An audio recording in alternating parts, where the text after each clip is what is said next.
Qatar Airways.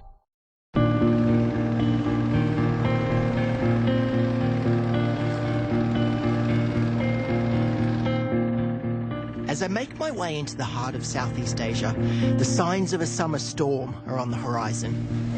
Here, on Bangkok's Chao Phraya River, you can retrace the history of Thailand's capital, all while witnessing the rise of a modern metropolis that has long seduced travellers with its charm. I'm James Williams, and this is Bangkok in 24 hours.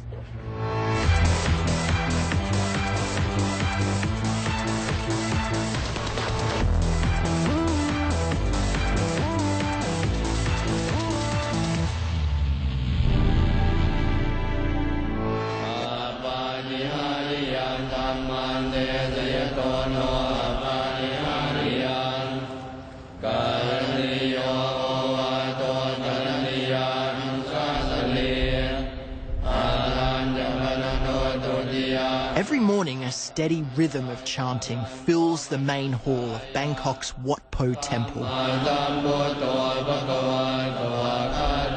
say that Lord Buddha in the posture of the concentration, practice meditation. And Chow Koon Tiap is going to be my spiritual guide, taking me through the history of this famed temple. You have to be kind, to show kindness to everyone. In fact, he's the same monk who gave former US President Barack Obama and then Secretary of State Hillary Clinton a tour in 2012. So you show all the dignitaries around when they come to see this place? Including the famous reporter James Williams, including you. The oldest temple in Bangkok, Wat Po has been here since the 1600s, but it's undergone several iterations, restorations and expansions. This because of the Thai mixed Chinese style. Many of the more than 100 Buddhas in the temple have been brought from the former capital. At the time, we don't have the camera. We don't know what about their face, so they have to imagine. Therefore, if you look at the Sukhothai period, you assume that this is the facet of the Sukhothai people. Therefore, we have different facets of the Buddhist statues. So each statue has a different face completely? You can tell the difference, can't you? Yeah, different style. But the one Buddha that really stands out here is the reclining Buddha. So you think this reclining Buddha is the most beautiful Buddha in Thailand? In the world, not only in Thailand. Really? Yeah, in the world. You look at it. From head to toe, it's 46 metres long and covered in gold lacquer. And I'm getting behind the barrier to get just a little bit closer. This reclining Buddha symbolizes the happiness and calmness. So if you come here and you pay respect, if you look at the reclining Buddha, you will be very happy. So your mind will be happy. Whenever you go out on the streets in Bangkok, you always see monks everywhere, your beautiful orange robes. What is life like for you as a monk living here in Bangkok? The monk is a symbol of the respect for the Thai people. As I told you, the history of Thai nation is the history of Buddhism.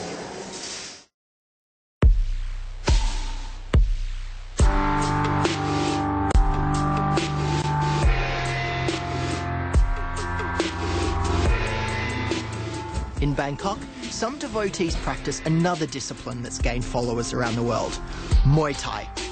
Known as the art of 8 limbs, this form of boxing has been around for hundreds of years. It's the national sport, and you can see it being practiced all over the country. But perhaps there's no better setting than the exquisite Siam Hotel. Yes. Okay. One more 3 times. Yeah. Where I'll be climbing into the ring with Olympic trainer Kru Yim. Boom, boom, 2. Again. Hi. Boom. Okay. Like this, boxing, Western boxing, Muay Thai style. You started fighting when you were very young. What was it about the sport that made you want to get involved? ผมเกิดในครอบครัวที่เป็นมวยไทย I was born into a Muay Thai family. My father, my grandmother, my uncles, and my siblings, they all practiced Muay Thai. Why is this sport so special to the Thai people? บรรพบุรุษเรานำมวยไทยเนี่ยมา Since the ancient time, our ancestors used Muay Thai to protect themselves, to protect the nation, and also used it to win back our independence. We learned Muay Thai with determination since the old days. To parents, it was like a heritage to pass on to their children to learn Muay Thai. Even as time has passed, such culture is still passed on. It is in our blood. It is in the Thai people's hearts.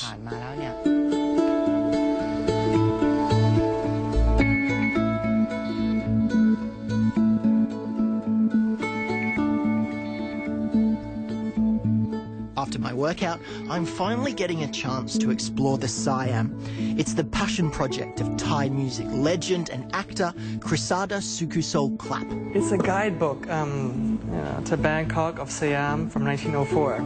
An avid antique collector, he's been able to create an intimate world where guests can live among his treasures. What were you trying to create? What was the feeling that you wanted to evoke when people walked in here? What was the story you were trying to tell? I don't want to say it was for selfish reasons, but in my heart, I feel like I was born at the wrong time. I wish I was born 80 years ago in 1910s, 1920s. I mean, it's a romanticized time, but there's also an incredible beauty to these objects. I mean, what is it that you love about the pieces that you collect? It's all about the soul, the meaning behind every object.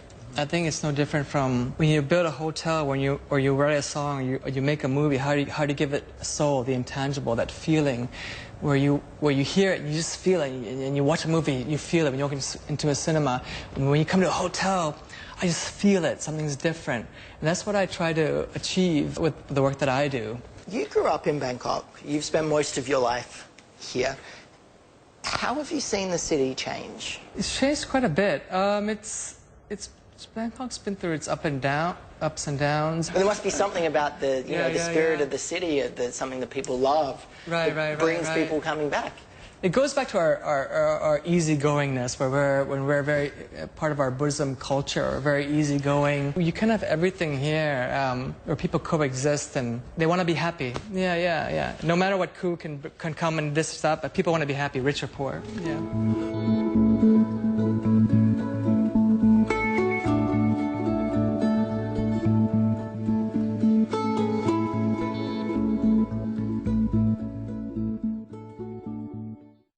Travel often by tranquil waters and purple forests, near bright white walls and rocks of orange, by icons, landmarks, valleys and skylines. When you live for adventure and discover hidden charms, because faraway places are closer than you think. Going places together with Qatar Airways. CNN and Formula One from inside the pit lane and the paddock on cnn.com/motorsport. This weekend, the Canadian Grand Prix in association with DHL.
This is CNN.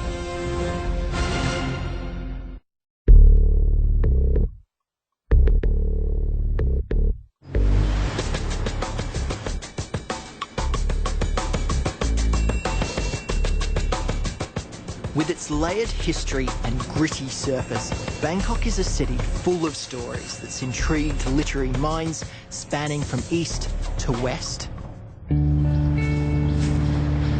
Built in 1876, the Mandarin Oriental has played home to many of these authors, and all the while capturing a piece of history within its walls. So this afternoon, I'm sitting down for high tea in the aptly named Authors Lounge with famed writer Lawrence Osborne to hear some of his tales. When you look at this city, what is it that it says to you? You know how places appeal to you, but it isn't clear why they appeal to you. I mean, certain cities have a certain quality, they have a certain vibe to them. They're very hard to put into words. And Thailand's a very unique place because for lots of reasons. It's a crossroads city, it's a very international city. Do you see this city as a good inspiration for art, for thought, for creativity, for writing? I think it's a very interesting city for doing very different kinds of stories. The question is who will write them? I mean, really, it's Thai writers who should write them, you know. And it's yet, we have yet to see that happen, but I think that's what's coming next. It's interesting in the sense that it's mostly white guys who've been writing these stories about Bangkok, and the city has been represented to the rest of the world through foreign eyes, through white writers, yeah. Which is okay, which is all right because it's, after all, not entirely a Thai city. It's also an international city, and those people are living here, so there's nothing wrong with that. But I think that is going to shift now. Yeah. What difference have you seen between the first time you lived here and the current time? I'm beginning to get a sense of how, I mean, after all, Thailand was never colonized. It doesn't have a Western structure to it, deep down. It's, you know, it's quite a quirky place in that respect. Its monarchy, its social system has remained intact for hundreds of years, and so has its Theravada Buddhism. So it's not an easy place to understand. It's a very difficult place to understand below the surface. To gain a greater understanding, I'm now off to Anantara Riverside Bangkok Resort. And from here, I'm taking a journey back to Thailand's beginnings.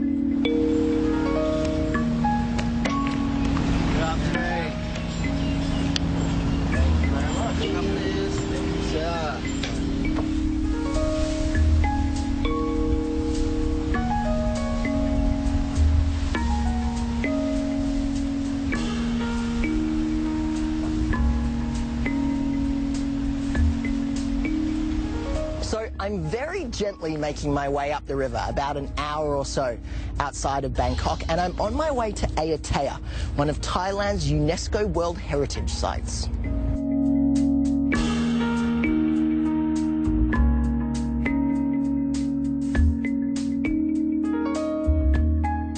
This 100-year-old rice barge is the perfect setting to head into history, all while travelling in complete comfort. And for those with a little more time on their hands, there's even a luxurious cabin below for multi-day trips.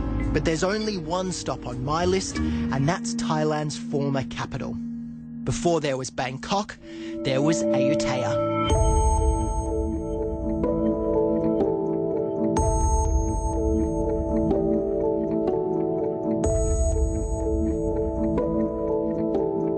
Founded in 1350, this was the country's second capital and the centre of the flourishing Siamese kingdom. And I'm going to get an up-close look with my own private guide. So this was the Thai royal family's private church? Yeah, it used to be in the past. Because they used to burn to climate the body. This, you can see the old pagoda around here. They're beautiful. Yes. This is a very old pagoda, you can see. And you can see the sculpture and everything. We have like Thai style. We have Garuda on the left and right to show that it belongs to the king. So that's why this belongs to the royal family. And this is, they kept underneath it, they have a gold sculpture, art and things down there before the thief come and stole it. In this sprawling ancient city, each temple and every detail helps to paint a picture of what life was like here. This one is laying Buddha. So for Thai people, we believe that when we pray to him, our life will be very peaceful, calm, and everything we do very, very easy. So the symbolism of covering Buddha with the monk's robes? Is for good luck, calm, peaceful, and for success in the future.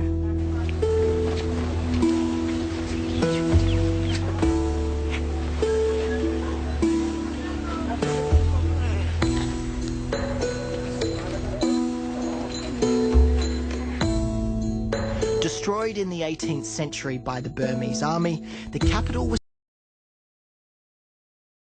to Bangkok, a city that has continued to grow into a symbol of Thailand's future.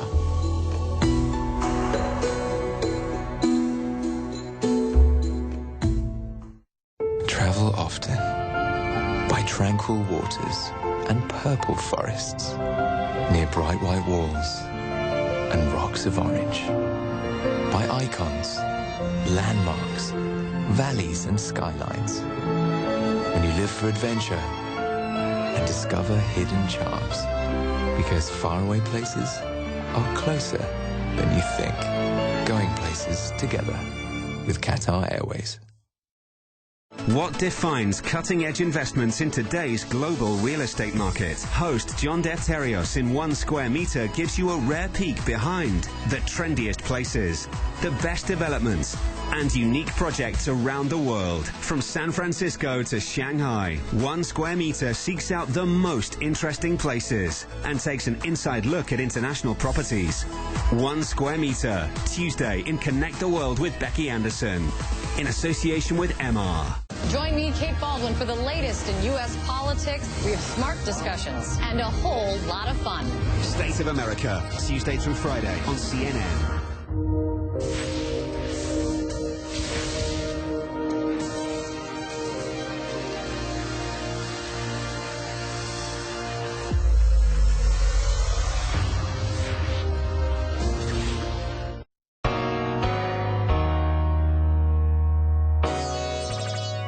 As a rosy haze starts to fill the sky, I'm headed to take in Bangkok's best views, starting with one of my personal favourite spots.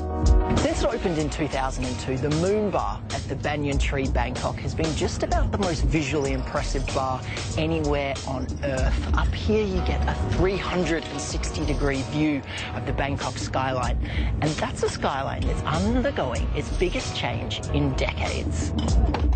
To see this up close, I'm going to Bangkok's newest and now Thailand's tallest skyscraper, the Mahanakhon. As a city that's ready to redefine itself, this is the building that has risen to the literal top. Its pixelated presence bringing bigger dreams to Bangkok. And the man behind that dream is Sarapot Deshakraisi, who's giving me exclusive access to the Mahanakhon ahead of its opening this year. It's obviously an incredible piece of art and architecture, but what was the thought process on creating this outside space here for the public? At that time when we conceptualized the development, we know already that we're going to build the tallest building in the country, and part of that is we would like to make this building as a gift to the city, to welcome public, to have an open space in the city. And our plan is to come up with creative ideas, try to activate the space along the line of cultural and more leisure events for the people who works in the city. Up above, there's a hotel and more than 200 Ritz-Carlton branded private residences, which will come packed with amenities like this shared lounge. So it's like a second living room. With a very nice view, so that's a concept here that we kind of added to, we hope, a very stunning architecture, very high quality interior, and last is the software, which is the services. So now we work with the Ritz-Carlton, which we believe one of the best hospitality brand. Yeah, we're just trying to create the best thing for... the best possible life that someone could lead in Bangkok. We hope that's our attempt too. 77 stories up, and we're finally at the tallest point in Bangkok, just in time for sunset. The plans for this space are very grand. An observatory, a rooftop bar, and even a heart-stopping glass balcony. So essentially this is going to be one really thick piece of glass that everyone can walk over the top of. Yes, this is a special feature that we have come up with as an additional feature when people get to the top of the tallest building. And with the rooftop nearing completion, the hopes for the Mahanakhon to change Bangkok are sky high. I've probably been to Bangkok 10 times, more than 10 times, but I've never seen a view of it quite like this, being able to see the river, all of town. I mean, it's an incredible achievement that you've done. I want people to be proud of the building. The name of the building, Mahanakhon, is actually part of the Thai name for Bangkok City. Bangkok City name in Thai is Krungthep Mahanakhon, which means City of Angels, the great metropolis. So we feel that Bangkok has many, are known for many things, but we would also like this building to be part of, in the future, as part of what people would remember Bangkok is as a great metropolis. What message is this building sending to Bangkok about its future and about the future of the city, really? Are you trying to send a message of this is what Bangkok's future looks like? People know Bangkok for tourism, for, for service, for food, for culture, but people doesn't realize that we are also quite a big economies. And I think to have a modern, very international level architecture would send a different message to the rest of the people in the world. And I think the building somehow represent those image of Bangkok. And I think that's in small ways what we hope to achieve to the international people.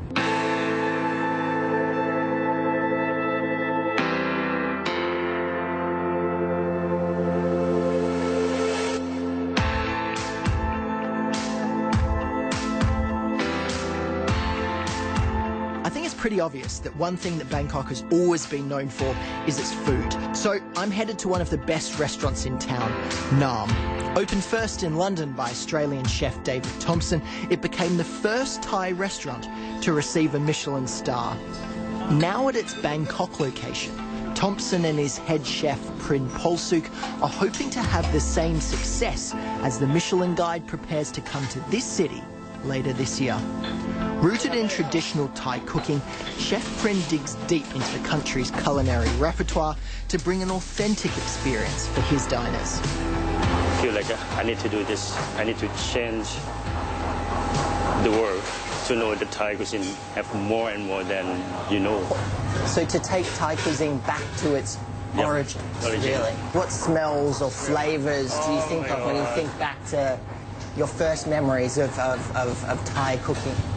The first bite of my chili, too, it's not spicy. The thing about chili, and they're quite mild, a little bit spicy but smoky. We're like, oh, that I can eat. I grow up because the people said that if you can eat the chili, you grow up like a man. You grow up like a man? Yeah, okay, I can eat chili. You're operating at the very top end of fine dining cuisine here in Bangkok, but on the other side, you have street food, which is such a key part of eating in Bangkok. Yep. I mean, how important is it for you? It's very important for me because it's history. You know, every food in Thailand start from local, start from the farmer, from countryside, and move to the city. Now it's time to experience this history for myself. And with Chef Prin as my guide, I basically can't go wrong. We call it dessert. In Thai we call it like a Thai cupcake. Yeah. Thai cupcake? Yeah, it contains like rice flour, coconut milk, and sugar. And you can put corn in there. Smells really good. Yeah, you can try one. You can try one. ขอชิมอันหนึ่งได้ไหมครับ Yeah, you can taste some. It's all right? Yeah, it's all right. Yeah, you can try it. You have like a spring onion a little bit. So Thai cupcake. Yep, try it. Quite sweet, creamy, and crunchy, and then it's yeah. And different Thai. A little bowl of chewy coconutty goodness. If you are Thai, all the people love to eat. All the street food, Thai street food is the #1 in the world, would somebody say. Do you think Thai street food is the best in the world? Yeah, I think, yeah. Huh? I love it. Why? Because you can find everything. You relax, you happy, and you can find everywhere on the street. When you're hungry, wake up about 3 o'clock, you walk on the street, oh, I found a noodle cart, done. I go back to sleep again.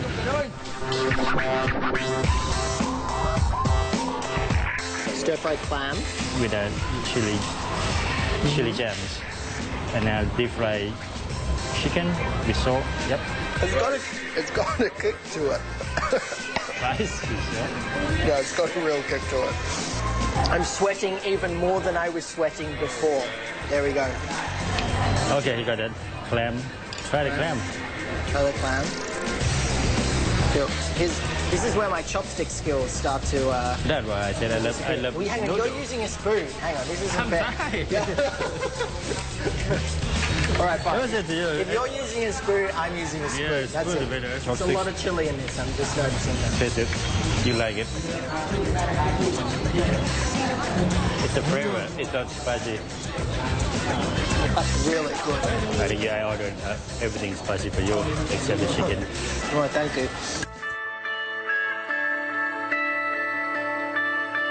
From its most sacred traditions to its future ambitions, Bangkok is a city that is sure of itself. And I have had the privilege to experience the very best of it. And don't forget, join me next month when my travels take me to Dublin for another incredible 24 hours.